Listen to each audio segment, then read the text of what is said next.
Sé que este video está largo, pero de verdad les recomiendo que vean todo este video porque lo que cuento al final de verdad es... Si todo el caso es horrible, lo que cuento al final es incluso peor. Hoy vengo a hablarles otra vez del Palacio de Justicia. Para mí es doloroso volver a hablar de esto. Estoy un poco cansada emocionalmente del tema realmente, pero no me siento cómoda si no les cuento una última cosa que para mí realmente es muy importante. Lo que sucedió el 6 y el 7 de noviembre de 1985, lo que ya conté en muchos otros videos y también las cosas que no alcancé a contar, no quedaron allí. Y lo que quiero decir es que las cosas no se quedaron en lo que pasó dentro del Palacio de Justicia. En otros lugares las fuerzas públicas estaban cometiendo actos que para mí son bastante desagradables. Y esas historias de lo que pasó hoy siguen vivas. Tan vivas como si no hubiera pasado ni un solo día, por el dolor de todas las víctimas de esos hechos, por el dolor de las hijas y los hijos que no alcanzaron a conocer a sus padres o madres, por la incertidumbre de no entender qué sucedió con sus familiares.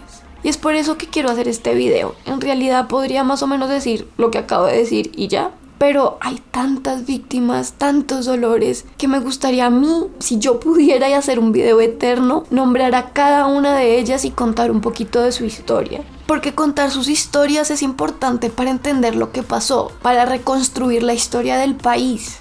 Pero bueno, como el tiempo no es infinito, voy a usar este video para contar algunas, no todas, de esas historias. Y me voy a centrar entonces en la historia de las personas que han sido llamadas las desaparecidas del Palacio de Justicia, así como en la historia de Carlos Horacio Urán, para seguir con la continuidad de lo que venía en los anteriores videos.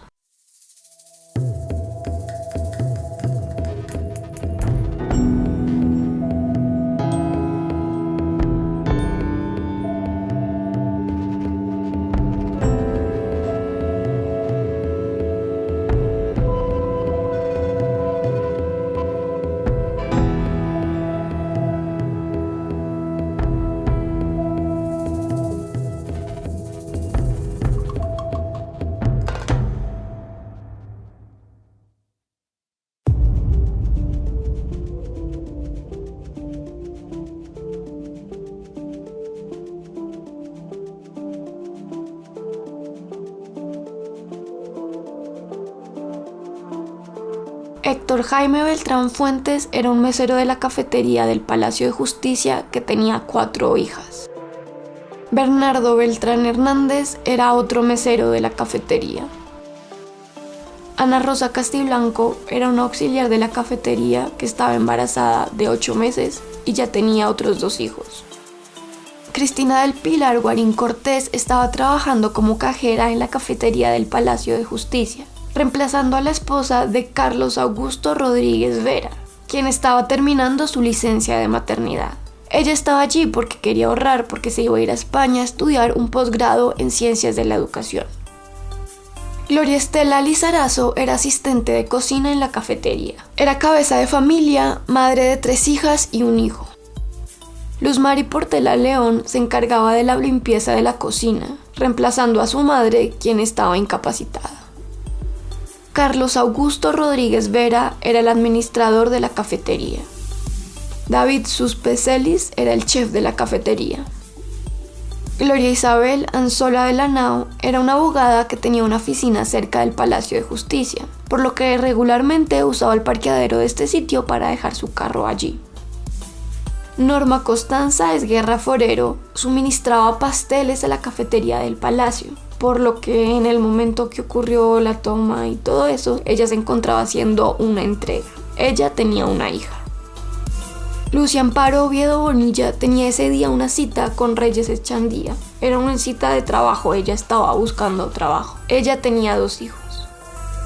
Irma Franco era una abogada y militante del M-19 que entró al Palacio de Justicia junto a sus compañeros del M-19 haciendo esta toma del Palacio de Justicia. No sé si recuerdan que en el último video les conté que Claudia, la guerrillera, que era como una de las protagonistas de la historia que estaba contando, estaba saliendo del Palacio de Justicia cuando ya se estaba acabando todo, y ella estaba saliendo junto a otras personas, y cuando estaba saliendo oyó que gritaron: ella es una guerrillera, cójanla, y ella tuvo mucho susto, pero se salvó.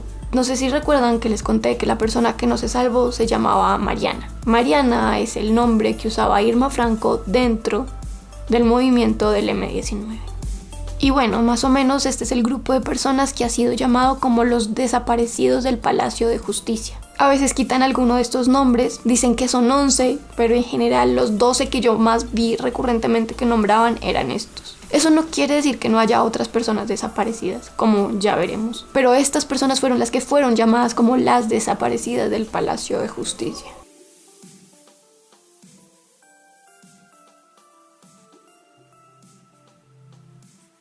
Al parecer, la mayoría de estas personas salieron vivas del Palacio de Justicia, igual que Carlos Horacio Urán y otras personas.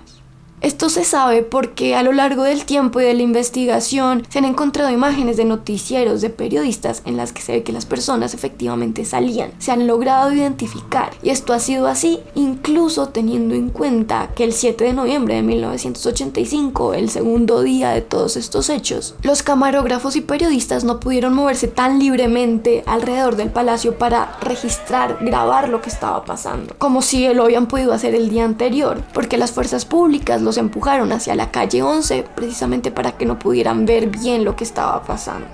Lo que voy a mostrar a continuación está totalmente basado en una investigación que realiza el grupo Forensic Architecture y que plasmaron en una exposición que se llamó Huellas de Desaparición, que tiene además como un video documental súper interesante, súper completo, que les voy a dejar obviamente en la descripción con todas las otras referencias de donde he sacado estas informaciones. Esta investigación lo que buscaba precisamente era reconstruir la infraestructura y la logística de la desaparición forzada, según lo que ellos mismos dicen. Por eso entonces lo que se dedican es intentar trazar los recorridos que hicieron las personas que salieron vivas del Palacio de Justicia y ver cómo distintos lugares espaciales de la ciudad fueron usadas por las fuerzas públicas para perpetuar crímenes bastante atroces. Entonces lo que dicen es, como ya he dicho yo también en otras partes, en otros videos, es que las personas que salían vivas del Palacio de Justicia eran llevadas a la Casa del Florero, en donde eran identificadas, veían si eran sospechosas o no. Entonces estas investigaciones dicen lo siguiente: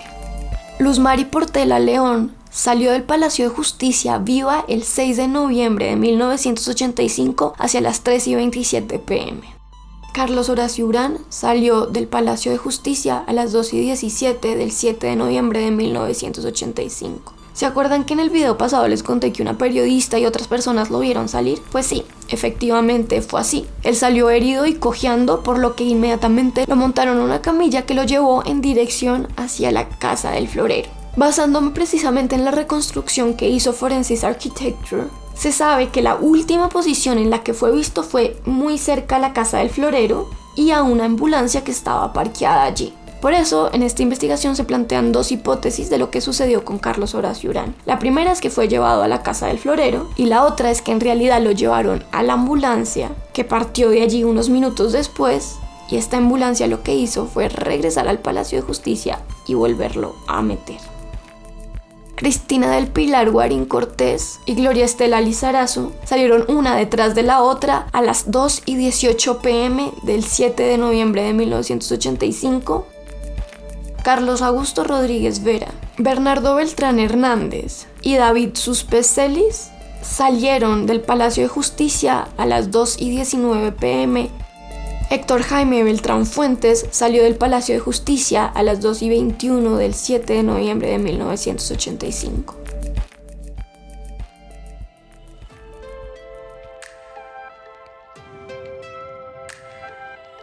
Como se ha dicho ya en muchas partes, la Casa del Florero sirvió como lugar de inteligencia durante toda la retoma del Palacio de Justicia, por lo que las personas eran llevadas allí, las investigaban y las identificaban. Si tú les parecías sospechoso, te interrogaban incluso más. De lo que pasó dentro de la Casa del Florero no hay ninguna imagen, no dejaron que nadie con alguna cámara, digamos, entrara. Sin embargo, se ha logrado reconstruir a partir de distintos testimonios qué fue lo que pasó allí. Según lo que cuentan algunas personas que sobrevivieron, cuando una persona era llevada a la Casa del Florero, la llevaban al primer piso donde le realizaban un primer interrogatorio. Si la persona era identificada como especial, es decir, como sospechosa, así llamaban a las personas sospechosas, era llevada al segundo piso. El segundo piso era usado para aislar e interrogar en profundidad a las personas sospechosas. Las personas que no eran encontradas sospechosas, en teoría, en general, salieron del Palacio de Justicia sin mayores complicaciones. En cambio, muchas de las personas sospechosas fueron desaparecidas y asesinadas. Del grupo de los desaparecidos que estaba hablando acá, se sabe que presuntamente entraron a la casa del florero. De la única que se tiene un poquito más de información al respecto es sobre Irma Franco. En el caso de ella se sabe que efectivamente fue llevada al segundo piso. El soldado Edgar Moreno también testificó que vio a Irma Franco en el segundo piso de la casa del florero y que ella le pidió que le avisara a su familia que estaba allá. Al parecer, él lo hizo 2 días más tarde. Se sabe de una comunicación que ocurrió a las 5 de la tarde del 7 de noviembre entre el coronel Sánchez y el mayor Sadovnik, en la que el primero le dijo al otro que tenía una guerrillera y el segundo le respondió: si no está la manga, que no aparezca el chaleco. Es decir, si ella muere torturada, que no aparezca su cuerpo. Solo decir esto me da un poco de escalofríos y un poquito de ganas de vomitar. También se sabe que en la noche de ese día la sacaron de la casa del florero porque un vigilante de la casa del florero testificó que la vio en la noche y que una camioneta se la llevó.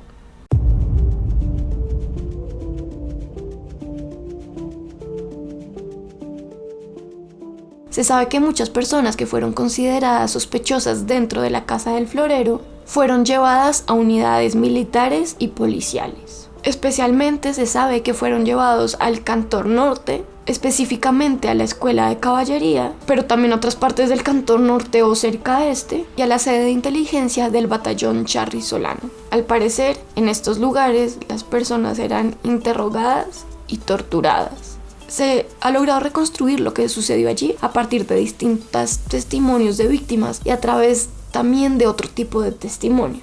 Un ejemplo de esto es el testimonio que más o menos una semana después llegó a la Procuraduría General de la Nación. Este era un testimonio en la que hablaban presuntos agentes del B2 que decían que en la escuela de caballería habían llevado a distintas personas y que allí las habían interrogado y torturado y habían permanecido en este lugar más o menos hasta el 9 de noviembre.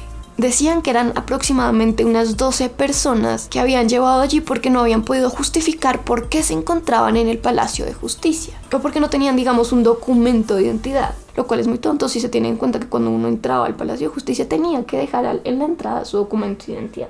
De estas 12 personas identificaron a 4 con nombre: Carlos Rodríguez, Jaime Beltrán, David Suspeselis y Fernando Fernández.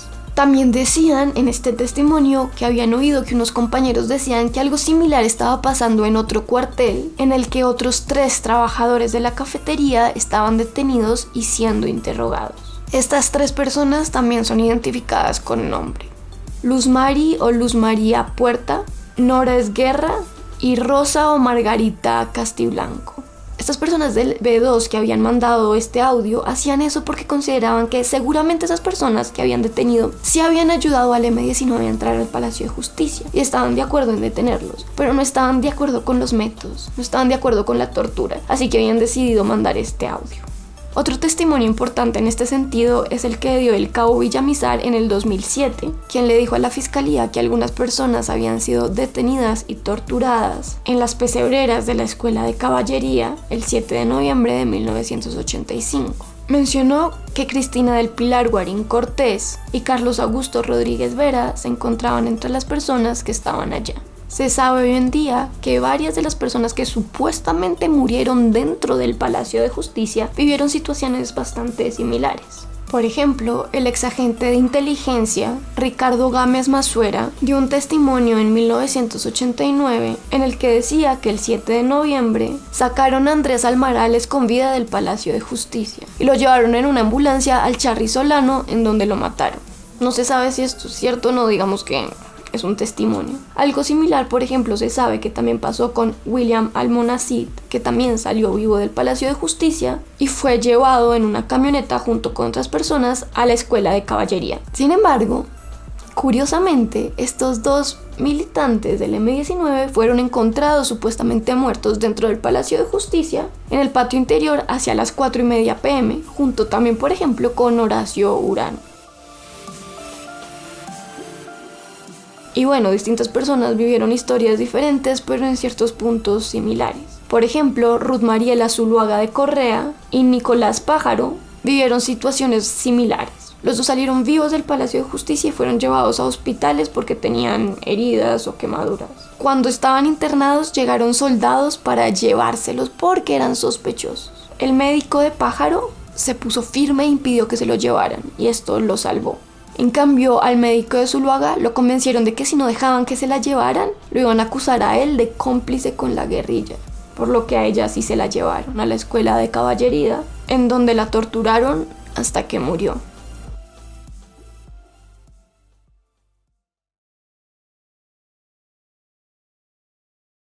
Y bueno, más o menos esa es la historia de las personas desaparecidas, lo que pasó con ellas hasta que murieron. No se sabe exactamente en qué circunstancias murieron, pero bueno, más o menos eso fue lo que pasó. Pero la realidad es que el dolor de las familias y las personas cercanas a estas personas hasta ahora estaba empezando. El 9 de noviembre de 1985, Medicina Legal recibió en la mañana la instrucción de un juez militar de entregar unos cadáveres para llevarlos a una fosa común. El director de Medicina Legal permitió que esto pasara y entregó 26 cadáveres a la policía, que fueron llevados y enterrados en una fosa común del cementerio del sur de la ciudad de Bogotá. El director de Medicina Legal dijo que permitió que esto pasara porque el comandante de la policía le había dicho que necesitaba que le entregaran esos cuerpos porque el M-19 estaba amenazando de entrar a atacar Medicina Legal para llevarse los cadáveres de sus compañeros. Unos días después, el 13 de noviembre de 1985, el Nevado del Ruiz hizo erupción y desapareció prácticamente a un pueblo entero, a Armero. Esta fue una tragedia muy grande que sucedió justo después de otra tragedia muy grande que fue utilizada por el gobierno y las fuerzas públicas para hablar de esta tragedia, la de Armero, y ocultar lo que había pasado en el Palacio de Justicia. Como señala Ana Carrigan, cientos de cadáveres del área del desastre de Armero fueron llevados a la fosa común en Bogotá y se arrojaron encima de los cuerpos no identificados del Palacio de Justicia. Desde aquel día, cualquier respuesta que aquellos 26 cadáveres hubieran podido aportar para aclarar algunos de los misterios de la toma del Palacio de Justicia quedó silenciada. El año siguiente, 1986, en enero, José Eduardo Umaña Mendoza, un abogado defensor de los derechos humanos, decidió asumir el caso de las víctimas del Palacio de Justicia, que no eran magistrados ni personas importantes. Es decir, básicamente se dedicó a defender a las personas desaparecidas de las que he estado hablando en este video. Él se dedicó por muchos años a este caso. Por eso, en 1996, después de 10 años de mucha insistencia, logró que se ordenara la exhumación de la fosa común. Esto realmente era muy importante porque los militares, la policía y todas las personas implicadas en la retoma del Palacio de Justicia, cada vez que se hablaban de una persona desaparecida, decía que seguramente estaba en esa fosa común o que había sido llevada al cuarto piso del Palacio de Justicia donde se había incendiado todo, entonces había muerto ahí y se había calcinado su cuerpo y por eso no se encontraban los restos. A pesar de que se realizó la exhumación de estos cuerpos, la investigación no avanzó mucho. 2 años después, en 1998, Eduardo Umaña fue asesinado en su casa. Así, la investigación quedó congelada nuevamente y con un muerto más. Obviamente su muerte no solo fue por este caso, sino que hizo parte del exterminio de la Unión Patriótica. En el año 2001 se avanzó en el análisis de ADN de los restos de la fosa común y se encontró en ellos algunos restos de Ana Rosa Castiblanco. De las personas de este grupo de desaparecidas del Palacio de Justicia, ella fue la primera que se encontró. Fue la primera y aún así tuvieron que pasar 16 años. En el año 2005, Mario Iguarán fue nombrado como fiscal general de la nación. Para él eran muy importantes los asuntos de derechos humanos, por lo que amplió la unidad de derechos humanos y derecho internacional humanitario. En el marco de esto reabrió el proceso del Palacio de Justicia y se lo asignó a la fiscal delegada Ángela María Buitrago. Ella lo primero que notó es que el caso estaba totalmente estancado, por lo que se dedicó 2 años a recoger información. Una de las cosas que hizo fue recoger testimonios de personas que dijeron que de la casa del florero fueron llevadas a unidades militares y policiales, lo cual era muy importante porque hasta ese momento lo habían negado tanto que era importante demostrar con testimonios que sí había pasado. Pero también se dedicó a recoger otras pruebas. Esto fue una tarea muy complicada y realmente fue un trabajo como de excavar, buscar en distintos sitios hasta encontrar. Algunas de las pruebas que encontró fueron un documento que decía lista de rehenes liberados del Palacio de Justicia, las copias de las cédulas de Yolanda Santo Domingo y Eduardo Matson, 2 estudiantes de Derecho de la Universidad del Externado que estaban el 6 de noviembre de 1985 en la cafetería del Palacio de Justicia. Hacia las 4 de la tarde de ese día del 6 de noviembre los sacaron del palacio diciendo que eran 2 especiales, por lo que fueron detenidos y torturados. Ellos sobrevivieron. Una hoja que decía la S especial, al parecer esta hoja lo que contenía, lo que decía era la información que había dicho Irma Franco cuando la estaban interrogando y torturando. Por ejemplo, estaba la ubicación de la casa de concentración en la que habían preparado la toma del Palacio de Justicia. Una libreta del B2 que mostraba que le estaban haciendo seguimiento a 3 magistrados desde mucho tiempo antes de la toma del Palacio de Justicia. De estos 3 magistrados, 2 fueron asesinados en el holocausto del Palacio de Justicia, Carlos Urán y Manuel Gaona. Y el otro magistrado se salvó de ser asesinado por muy poquito. Ese otro magistrado es Nicolás Pájaro. Y otra cosa de las que encontraron fue la billetera de Carlos Horacio Urán con todos sus documentos. Este último elemento permitió que se volviera a poner atención en este caso que supuestamente estaba cerrado porque habían encontrado a Carlos Horacio Urán muerto dentro del palacio, supuestamente. En septiembre del 2010, la fiscal Ángela María Buitrago fue retirada del caso por el nuevo fiscal general de la Nación encargado, Guillermo Mendoza Diago. La investigación otra vez quedó paralizada. En febrero del año 2011, la Comisión Interamericana de Derechos Humanos aceptó el caso del Palacio de Justicia y empezó una investigación que duró más de 2 años. A finales del año 2014 salió el fallo de la CIDH en el que condena al Estado colombiano por la desaparición forzada de 12 personas, la desaparición forzada y ejecución extrajudicial de Carlos Horacio Urán, las detenciones arbitrarias e ilegales y las torturas a los 2 estudiantes de los que hablé antes y a otras 2 personas, y por incumplir en su obligación de investigar lo que había sucedido durante la toma y retoma del Palacio de Justicia. Esto es un poco el avanzar de la justicia en este caso. Pasaron muchas más cosas, pero quería ser breve y tratar de decir que, a pesar de que la justicia en este país es un asco y efectivamente no ha avanzado, también es importante para mí resaltar algunas personas, Eduardo Umaña, Ángela María Buitrago, que sí se han dado la pelea por intentar que cosas en este país sucedan. Pasaron otras cosas, también hubo otras personas que trataron de hacer cosas. Pero bueno, es para un poco dar pinceladas al respecto.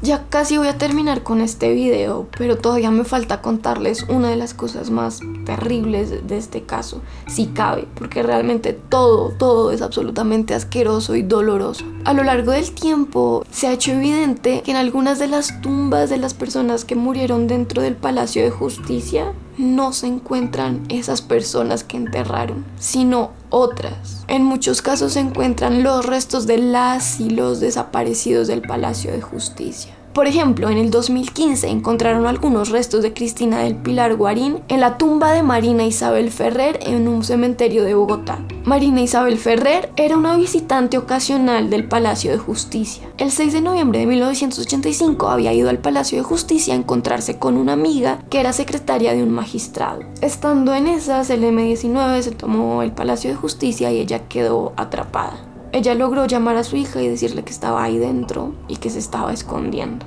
Esa fue la última vez que hablaron. Al terminar todos los hechos del holocausto del Palacio de Justicia, a su hija le entregaron unos restos diciéndole que era su madre. Sin embargo, efectivamente, en el 2015, la fiscalía realizó la exhumación del cadáver sin contarle a su familia, por lo que después llamó a la familia y les contó eso, que habían exhumado el cuerpo y que habían encontrado que los restos pertenecían a Cristina del Pilar Guarín.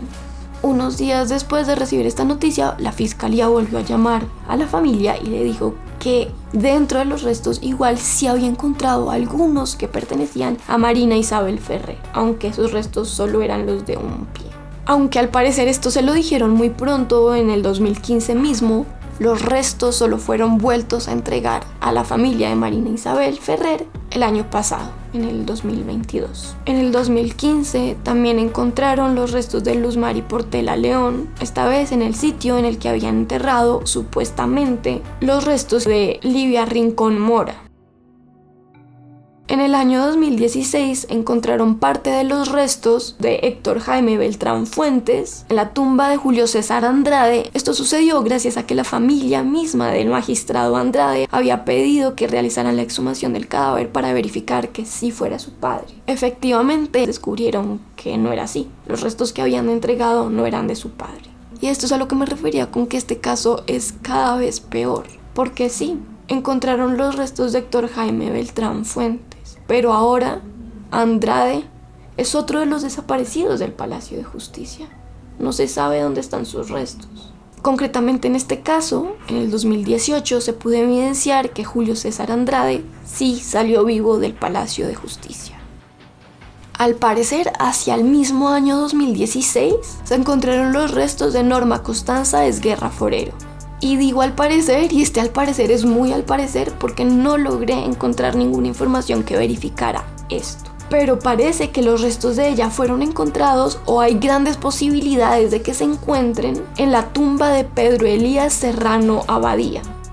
En este caso en particular, desde la necropsia que se realizó en 1985, había datos contradictorios. Decía que ese cadáver pertenecía a Pedro Elías Serrano Abadía, pero también decía cosas como NN de una mujer, o hablaban del útero de ese cadáver, así que siempre la información fue muy confusa. Y además, junto a este cadáver encontraron un collar y una pulsera que la mamá de Norma Esguerra reconoció como de su hija. Eso obviamente no es una información concluyente, porque los restos y las pertenencias se mezclaron, obviamente nada es claro en este caso. Pero bueno, es algo importante que debería ser investigado. Desde el año 1989, un juzgado pidió que se exhumara el cuerpo. Y en el año 2002, la madre de Norma Esguerra también lo solicitó. Pero eso no sucedió en ese momento. Y como ya dije, no estoy segura de eso si sucedió entre el 2015 y el 2016 o todavía no ha sucedido.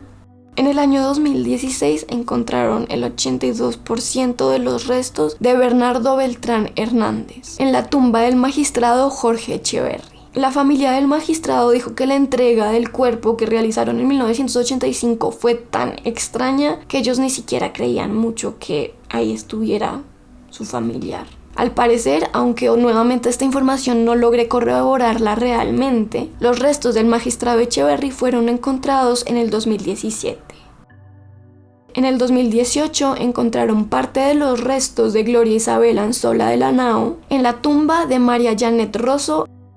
Algunos de los restos de Lucia Amparo Oviedo Bonilla, en realidad solo algunas de sus vértebras, fueron encontradas en el año 2022. Y prepárense para oír esto, porque donde encontraron estas vértebras fue en una caja que llevaba guardando la fiscalía desde hacía muchos años, que pertenecían a los restos de la fosa común que había sido exhumada en 1998, fue el que dije. Y esto lo encontraron el año pasado, en el 2022.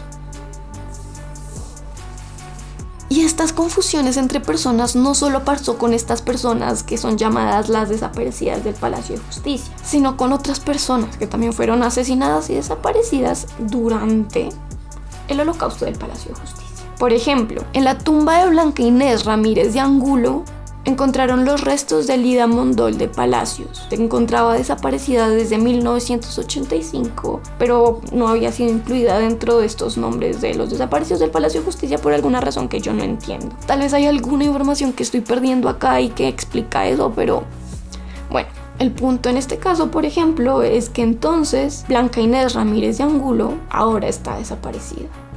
En la tumba de Cecilia Concha Arboleda encontraron restos que parecen ser de hombre, aunque todavía no se ha identificado de quién son. En la tumba de Miro Sandoval Huertas se encontraron restos de 3 personas distintas, y ninguna de esas 3 personas es de Miro Sandoval. En la tumba de Libardo Durán se encontraron los restos de Alfonso Hacking, un militante del M-19. De los restos de Carlos Augusto Rodríguez Vera, Gloria Estela Lizarazo, David Suspecelis e Irma Franco, todavía no se sabe nada. Hay muchas más historias que contar, pero no hay tanto tiempo. Este video ya está largo. Y yo lo que quería era mostrarles las historias de estas personas y que estas historias también sirvan un poco como ejemplo de lo que sucedió, de lo que vivieron las víctimas del Holocausto del Palacio de Justicia.